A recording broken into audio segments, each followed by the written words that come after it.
What happened with that supposed fight with you and Paul Orndorff? Well, what happened was we was giving Paul on off a ride. We was in Columbus, Ohio, going to Dayton from Columbus. And whoever Paul was riding with, evidently, because he was very temperamental as young, he's still temperamental. And they didn't want to give him a ride back. They didn't want him back in the car. So me and Tommy gave him and Brian Blair a ride back to Dayton. So Paul sat in the car. He said, "What the fuck is that smell? What the F is that smell?" I kept saying it. So I said, "They're my barbecue ribs."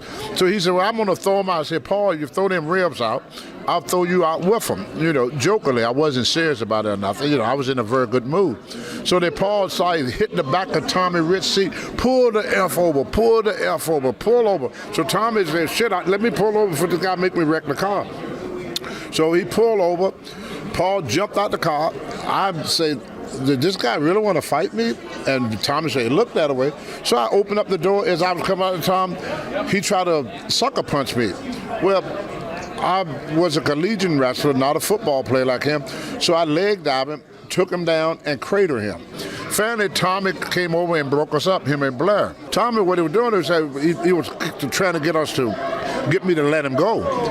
Because once I put you in a crater, you can't get out of my crater. Anybody that know anything about wrestling, did it in collegiate wrestling, I wrap my leg around this leg, I take that leg, I hook it, go around your head, so your knees are up to your face. Right. So my ear was right beside his mouth. And I never felt the bite. I didn't know I was bitten until I got in the car. So we got back in the car, I said, "Paul, what the hell was all that about?" He said, "Oh, I'm sorry. He said, I'm just not in a good mood today." And then Tommy looked over and said, "Tony, your ear is bleeding. You're bleeding." So I pulled down the visors, looked at my ear. My earlobe right here was hanging. So Tommy said, "You don't want to go around your whole life looking like that." He said, "Why don't I go by the hospital to get it stitched up?" Went by the hospital, got it stitched up. And the doctor kept me overnight because they gave me a technical shock. Because he said a human bite is the worst bite that anyone can have. Next morning, me and Paul, we made up, forgot about it. But I hear several interviews about what Paul said, and everything he said is wrong. I don't mean to call him a liar, but he lied. Paul could not whoop me on his best day.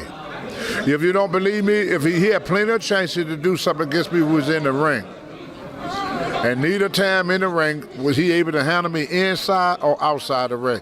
The only thing he could do against Tony Atlas is bite.